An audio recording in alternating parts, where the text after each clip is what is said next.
O tema que nós vamos abordar na nossa conferência esse ano, que nós escolhemos, que Deus ministrou no nosso coração, foi multiforme, né? Efésios 3:10, que agora, mediante a igreja, a multiforme sabedoria de Deus foi revelada. E então a gente quer falar sobre essas diferenças, né? Sobre essa forma diferente que Deus usa cada um, como foi até enfatizado aqui, dentro da visão que Deus te deu, do dom que Deus te deu, né? Da graça que Deus te deu. E eu queria começar perguntando o seguinte: como nós podemos ter unidade na igreja com linhas teológicas diferentes? Porque o que acontece? Antigamente você tinha uma linha teológica e a sua igreja seguia aquela linha teológica, e todos que estavam lá eram daquela linha teológica, porque o contato que as pessoas tinham com o evangelho era somente a partir da igreja, a partir do culto do domingo, da escola dominical, de um culto durante a semana. Porém, com a internet as pessoas estão ouvindo de tudo. Então, até mesmo dentro da igreja, com uma linha teológica, tem pessoas que têm uma outra linha teológica lá dentro da igreja por aquilo que ela está consumindo. Como que nós podemos ter unidade dentro da igreja e com outras comunidades tendo linhas teológicas e doutrinárias diferentes? Quem gostaria de começar aí? Como podemos ter unidade? Você mandou, Leandro. Bom, eu creio que primeiro, definindo aquilo que é primário, que são fundamentos, e aquilo que é secundário.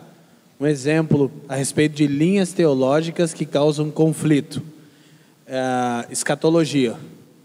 Bom, se eu expor a minha linha escatológica aqui, talvez metade dos irmãos já não ouçam mais nada que eu vou falar nos outros dias aqui. Mas Hebreus capítulo 6 fala das doutrinas elementares de Cristo. Ele fala de duas doutrinas a respeito de soteriologia. Ele fala de duas doutrinas a respeito de eclesiologia. E ele fala de duas doutrinas sobre escatologia. Isso é fundamento. Por exemplo, o atrito que é gerado na escatologia é a respeito do milênio e da tribulação. Se eu sou amilenista, pós-milenista, pré-milenista, se eu sou pré-tribulacionista, meso ou pós-tribulacionista. Mas o autor de Hebreus fala de dois pontos da escatologia. Ele fala juízo eterno e ressurreição dos mortos. Isso todas as linhas teológicas escatológicas creem, que os mortos irão ressuscitar e que haverá juízo eterno. Então, se nós focássemos naquilo que é prioridade e não no que é secundário, escatologia não causaria mais cismas na igreja. Esse é um exemplo. Eu vou citar, baixar o nível um pouquinho, baixar a teologia um pouquinho, em Efésios 4, quando fala sobre unidade, fala de duas atitudes do coração que nós devemos ter para ter unidade com outras pessoas, sejam elas quem for, com toda a humildade e mansidão. A unidade, ela só acontece onde existem corações humildes e mansos uns com os outros. Se alguém quiser se ensoberbecer, a unidade já acaba, mesmo entre nós quatro aqui, que são de linhas diferentes. Se algum de nós pensar que é o maior, o que sabe mais, o que entende mais, o que é especialista nisso ou naquilo, isso já vai macular a nossa unidade. Jesus disse: vocês são todos iguais, e o maior entre vós é o que serve. Aí começa a unidade. Uau! Muito bom. Douglas, o mesmo texto que o Asaf leu era o que eu iria ler se desdobrasse a pergunta. Depois disso, Paulo fala: então, esforçando-vos diligentemente para preservar a unidade do Espírito. E Paulo dá 7 declarações. Isso eu tenho gastado um tempo ensinando, porque qual é o parâmetro para que eu tenha comunhão com alguém? Não é a respeito dos pontos secundários. Paulo vai dizer o que é a unidade do Espírito. Ele diz: há um só corpo, um só Espírito, uma só esperança, um só Senhor, uma só fé, um só batismo e um só Deus e Pai. Pronto. Como que eu posso guardar a comunhão com o Lê? Se ele crê nessas 7 doutrinas fundamentares da comunhão do Espírito. Não me interessa a interpretação dele escatológica, não me interessa se ele fica à vontade com chapéu ou sem chapéu, se tatuagem, se não tatuagem, isso é secundário. Paulo diz as 7 coisas que eu preciso guardar, e essas 7 não há conflito, todos cremos que é um só corpo, que é um só Espírito, que é uma só esperança que nós recebemos, que há um só Senhor, uma só fé, um só batismo e um só Deus e Pai. Aqui não tem atrito. Se eu guardo essa comunhão, então eu posso ser pentecostal e ter uma comunhão plena com o reformado e vice-versa. Por quê? Porque qualquer pentecostal ou reformado, essas são as doutrinas que nos tornam igreja. É bem simples, na verdade. Muito bom. Então, a segunda pergunta que eu faria, continuando, é: como ter unidade na diferença de gerações? Né? Na diferença de idade, né? Porque hoje a gente vive talvez o maior gap, né? A maior separação entre as gerações por causa da internet e da tecnologia, né? Então, você pegar um adolescente de hoje e comparar com a adolescência do pai ou do avô, é muita diferença por causa do acesso à internet e da tecnologia. Como que a gente pode ter uma plena unidade nas nossas comunidades com diferentes gerações ali dentro? Se vocês quiserem responder. Por isso que eu tenho insistido com os pastores e líderes que, além da visão, da paixão, da missão, tem que haver flexibilidade. Tem que haver flexibilidade. O que eu digo para a nova geração? A nova geração vai conseguir caminhar junto com a velha geração quando houver um respeito pela história que eles construíram.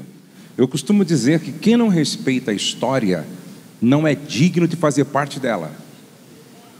Então eu preciso entender que se eu cheguei até aqui, e hoje, por exemplo, hoje nós estamos aqui, como disse o Asaf, nós estamos viajando de avião hoje, ficando em hotéis, usando todo esse aparato tecnológico, certo? E tendo toda esta facilidade para comunicar o Evangelho através dessa modernidade tecnológica, mas foi porque os nossos pais aceitaram o desafio de fazer isso a pé, fazer sem microfone. Sim. Certo? Nós andamos de ônibus, mas nossos pais andaram de a pé e de carroça. De carroça, certo? Então, nossos pais não tiveram celular, os nossos pais não tiveram telefone, os nossos pais não tiveram microfone, os nossos pais não tiveram o que nós temos, e vocês têm muito mais do que eu tive, certo? Então eu penso assim, se houver a prática do princípio da honra, certo? E honrar é reconhecer o valor, nós caminharemos juntos e faremos uma grande obra, certo? Vocês respeitando a história para ser digno de fazer parte dela. Pelo contrário, nós vamos ter um problema que pode comprometer aquilo que o Espírito Santo quer fazer nesse tempo aqui. Eu caio no meu tema favorito de manifestação de igreja, que é paternidade. De Deus é Pai, Ele é Abba. A revelação é que Ele é papaizinho. Jesus é o Pai da eternidade. O Espírito Santo é o Pai que nos adota. E Paulo sente dores de parto por uma geração. E quando ele vai repreender essa geração, ele fala assim: vocês poderão ter muitos líderes, mas não terão muitos pais. Então, quando essa transferência ela é paternal, quando eu assumo a responsabilidade da próxima geração e transfiro esse legado, eles também vão ser. Eu cheguei no momento em que a minha explosão ministerial, por exemplo, no Brasil, ela acontece simultaneamente a galera que tem 20 anos menos que eu. Então, antes mesmo da igreja nos aceitar, já tinha uma nova igreja chegando que ninguém ia entender. Então a gente virava ponte rapidinho para os youtubers se tornar o que nós somos e o que a igreja sempre foi, ou ia ficar um abismo entre nós. Então aquilo que eu recebi de homens mais velhos que eu, Dan Duque, Mark Schubert, Subirá e outros homens, eu pude derramar rapidamente numa geração que já era mais veloz. Agora eu acredito que um problema que acontece na juventude a juventude está disponível, mas nem sempre está disposta. Tem muita gente de braço cruzado dentro da igreja e ele condena a gente assim: eu sou ovelha do Josué Gonçalves, do Douglas, do Leandro, do Azaf, do Leandro Barreto, mas eles não me chamam para nada. Mas nós chamamos dispostos e não disponíveis. O disposto é aquele que está caminhando sem nada na mão. Eu caminho do lado do Josué hoje, caminho do lado do Azaf, caminho. Eles ainda têm um bastão. Algum momento que a velocidade deles diminuir, espiritualmente falando, e Deus falar no coração deles, esses garotos estão há tanto tempo aí ao redor, sem nada na mão, passa o seu legado para ele. Uau. É uma história paternal, uma história de família espiritual, uma história carral. Quero dar um adendo nisso. Eu creio que eu sou jornalista de formação e no jornalismo a gente estuda algo chamado linguagem, e que cada nicho, cada geração, cada cultura tem as suas próprias linguagens, e hoje esse aspecto se ampliou demais e nós precisamos unificar a linguagem dentro da igreja. Tanto pais quanto filhos têm que falar a mesma coisa e viver as mesmas princípios. Pode mudar as formas, mas não pode mudar nunca os valores. E isso, o que traz isso é unificar a linguagem entre as gerações. Termos a mesma linguagem, isso é extremamente importante. E eu penso o seguinte: a gente muda a estratégia, muda a metodologia, muda a maneira de se vestir, de se pentear, mas temos que preservar a essência. A essência, ela é imutável. Amém. Ela é atemporal, ela é acultural. Então, a gente tem que preservar a essência. E é isso que a gente entende. Para que vocês tenham uma noção, eu sou do tempo em que o meu pai era pastor assembleiano xiita. Entendeu? Meu pai era pecado tudo. Mandava tirar a barba mesmo. Inclusive eu até li uma historinha assim na internet, mandaram para mim no WhatsApp, acho que foi ontem. Diz que o pastor estava de férias na praia, certo? A esposa de biquíni e o pastor de sunga, de férias na praia. Aí passou esse irmão, ainda tradicional, e disse: pastor, de férias, hein? O diabo não tira férias, pastor. Aí o pastor respondeu: eu sei exatamente porque ele te mandou aqui para me perturbar. É por isso que ele é o diabo, né? Então, eu sou de uma época onde não havia essa compreensão e, infelizmente, a religiosidade dominava. Era uma mentalidade religiosa, mas que os nossos pais receberam dos seus pais. Graças a Deus, essa fortaleza está caindo cada dia mais, e nós estamos libertos para adorar a Deus em espírito e em verdade, sem se preocupar com aquilo que tem a ver com legalismo, religiosidade e fanatismo, que é zelo sem entendimento. Então, vocês fazem parte de uma geração privilegiada. Amém. Glória a Deus. Posso concluir uma coisa? Que o Dan Duque, ele cuida do Mark Schubert, e o Mark Schubert cuida de mim. E quando a gente senta numa mesa, o Dan tem 75 anos, o Mark Schubert tem 58, eu tenho 39. E quando senta mais um cara de 20 anos, é um barato, porque é o seguinte: o cara de 20 anos, ele tenta falar e ele se torna tão complexo e prolixo, a gente não consegue muito entender. Eu dou uma melhorada na conversa, o Dan Duque fala uma frase, resolve tudo que a gente estava falando. Então, agora, por exemplo, de repente o Dan fala: que roupa é essa? Por exemplo, nós estamos vendo aqui o Josué e o Azaf, eles estão contextualizados com a igreja de hoje, mas essa não é a realidade de pessoas da idade deles. Não. Eles estão querendo ainda mexer com a nossa. Então o que acontece? Os velhos têm sonho, a Bíblia diz, mas os jovens têm visões. Quando eles pegaram a visão do upgrade, de como Deus se comunica hoje, eles continuam dizendo os sonhos de Deus pra gente. Amém. Então hoje tem jovem de 20 anos que enxerga 100% do mundo. Eu enxergo 75%, o Mark enxerga 60%, o Dan Duque 45%, e na conversa fica bem claro. E quando tem um garoto de 20 anos, ele é como as donzelas que saíam e voltavam do reino e diziam para Esther como é que estava o mundo lá fora do reino. Então nós precisamos ouvir a nova geração com a visão que está rolando e transferir para eles o sonho de Deus. Essa é a profecia dos últimos dias: jovens com visão e os velhos com sonho. Aleluia. Legal. Em alguns lugares que eu chego, e aconteceu recentemente, de a liderança acabar comentando assim: poxa, não tem como caminhar com tal comunidade aqui da cidade, porque eles são muito liberais e eles estão pregando uma graça barata, tal. Ou você está talvez nessa igreja, você ouve eles falando: não dá para andar com aquela comunidade, porque é extremamente religiosa e tal.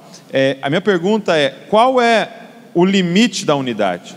Existe um momento que a gente fala, não tem como ser um com esse grupo. Existe em algum momento que não tem como andar em unidade com algum grupo?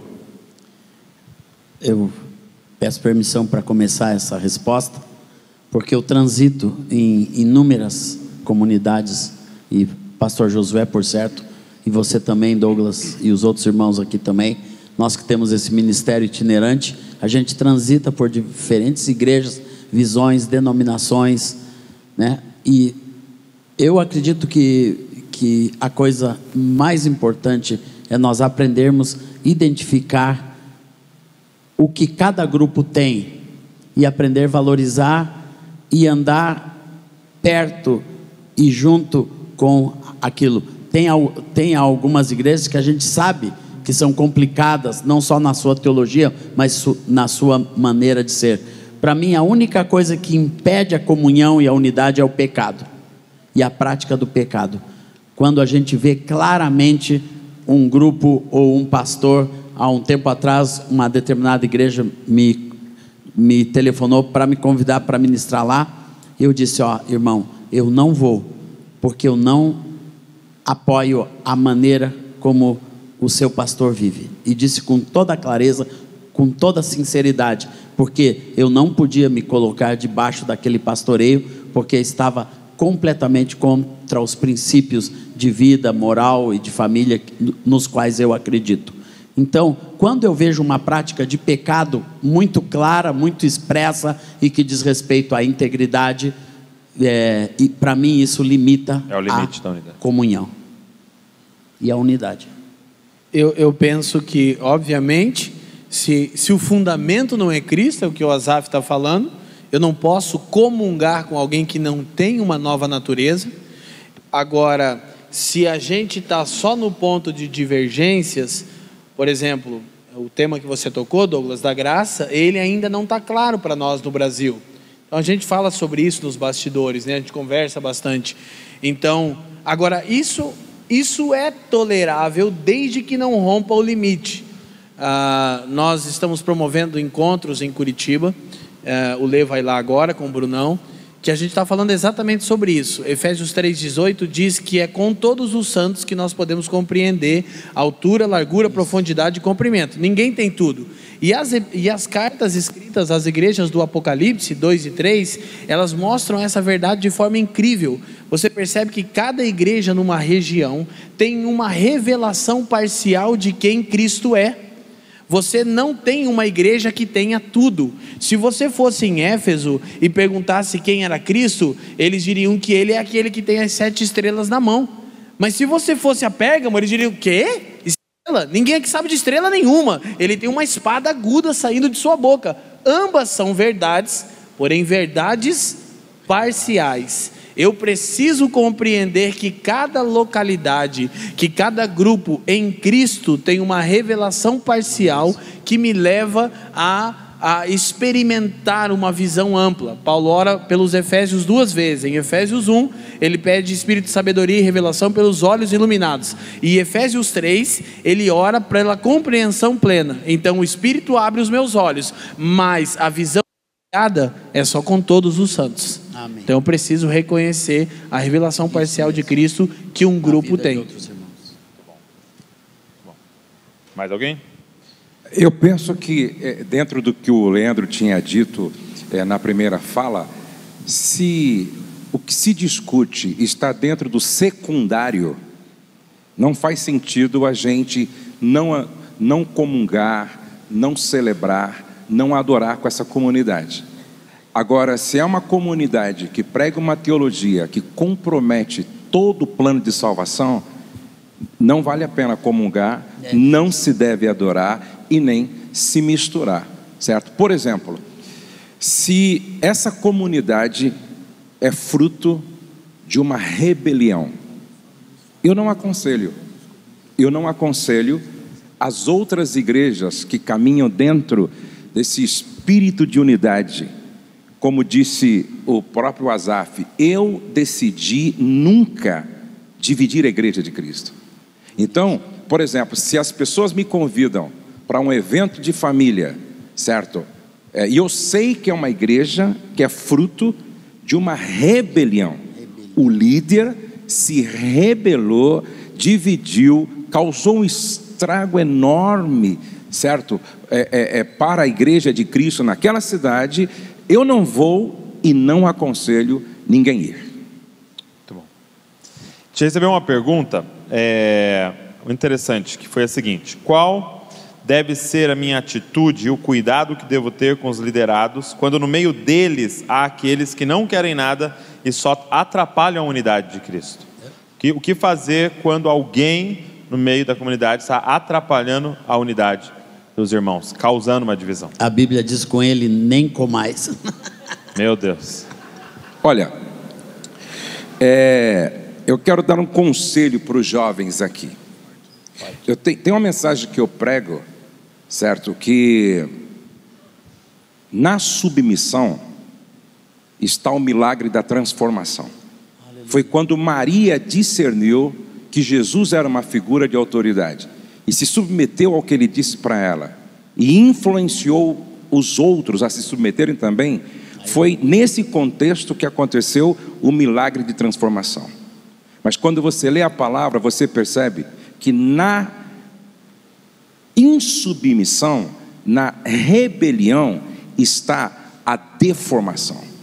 E preste atenção que quando Satanás foi expulso, ele conseguiu influenciar 1/3 dos anjos. Eu sempre costumo dizer que todo rebelde tem uma unção luciférica para convencer outros a se rebelar também. Então, esse tipo de gente você não deve trazer para perto e nem andar perto, porque são pessoas que estão debaixo dessa unção luciferiana, com a intenção de, através da sua rebeldia, influenciar outros para envenenar o corpo de Cristo. E é assim que eu penso. Se você rompe com uma liderança que é saudável e bíblica, no espírito de rebeldia, e você leva a terça parte, aluga um prédio e chama de igreja, Deus chama de inferno. É isso aí.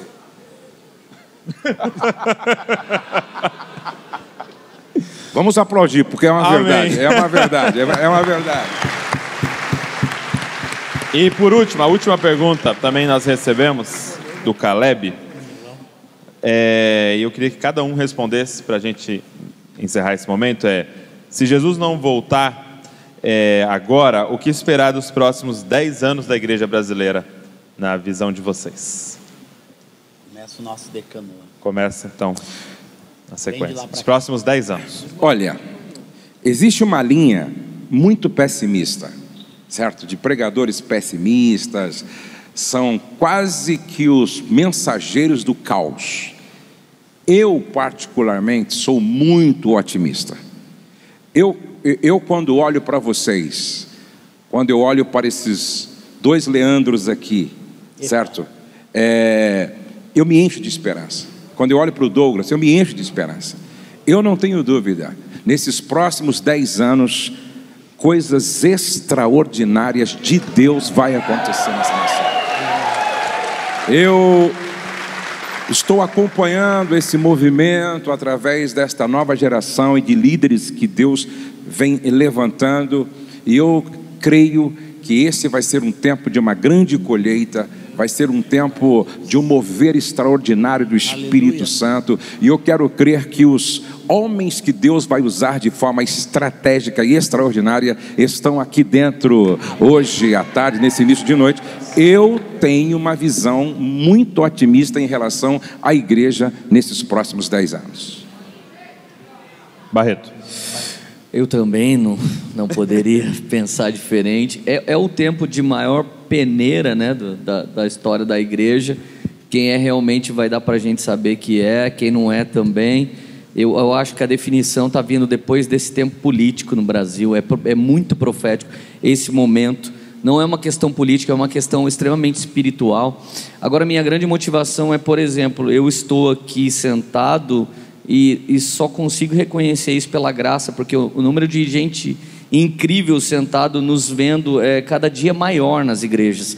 A gente chega a ficar constrangido. Você chega em alguns lugares, esses dias tinha uma multidão e tinha os pastores que mais falaram da minha vida sentado me vendo. Cara, eu tremi, porque eu falei assim, eu estou diante da maior multidão de toda a minha história. Então, eu nunca vi uma igreja se respeitar tanto, não só na linguagem distinta teológica.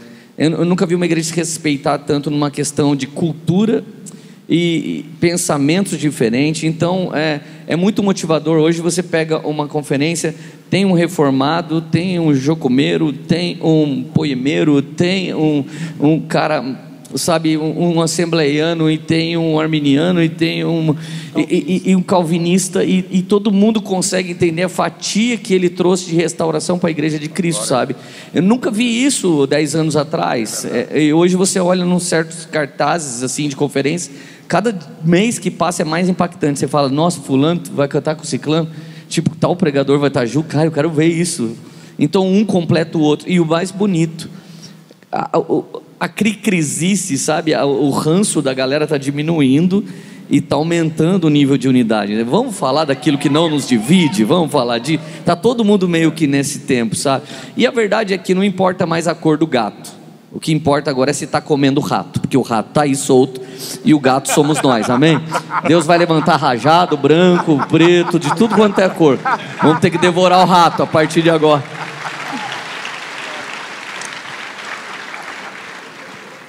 Bom, eu tenho a mesma expectativa, e ela não é uma expectativa utópica, como o pastor Josué e o Leandro falaram. Ela é fruto daquilo que a gente já está vendo acontecer.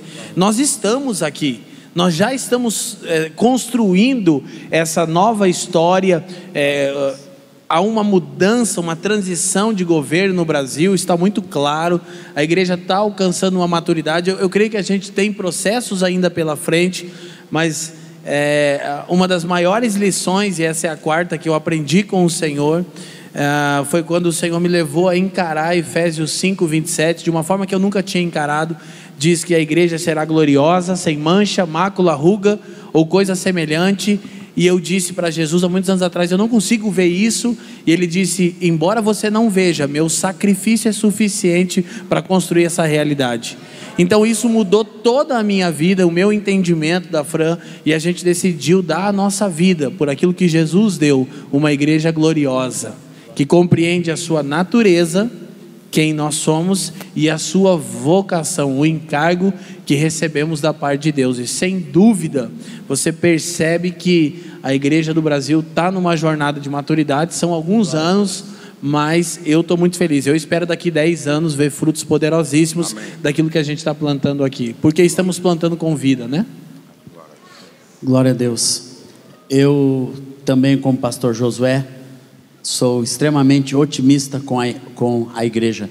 Eu valorizo a igreja em qualquer ponto, em qualquer lugar. Para mim é um lugar de honra, lugar de glória. Eu vou para as pequeninas igrejas do interior do Oriente Médio todos os anos para abençoar aquelas igrejas, porque eu creio no Evangelho de Cristo Jesus como a resposta de Deus para esse mundo. E foi nesse intuito que eu gastei toda a minha vida, os melhores anos da minha juventude, eu e minha esposa, nós gastamos investindo na igreja e em uma próxima geração, que são vocês, que são os nossos filhos que estão aqui, discípulos das igrejas que caminham conosco, porque nós acreditamos que o que ouvimos e aprendemos e o que nos contaram nossos pais, nós transmitiremos aos nossos filhos, a vindoura geração, os louvores do Senhor e o seu poder e as maravilhas que fez. Isso nós transferimos para vocês, nós entregamos nas mãos de vocês, para que vocês deem continuidade agora, em nome do Senhor Jesus. Vai continuar, não vai morrer, vai crescer e vai se multiplicar, em nome de Jesus, na vida de vocês, dos novos adoradores, vendo meu irmão o André ministrando aqui, eu disse, é a nova geração que recebeu o sopro da bênção e da vida na adoração, assim como novos ministros que vão ministrar para as famílias, novos ministros que vão profetizar, aleluia, está aqui esta geração vitoriosa, em nome de Jesus, aleluia, glória a Deus. Glória a Deus. Vocês são gratos por esses homens de Deus? Glória a Deus, glória a Deus.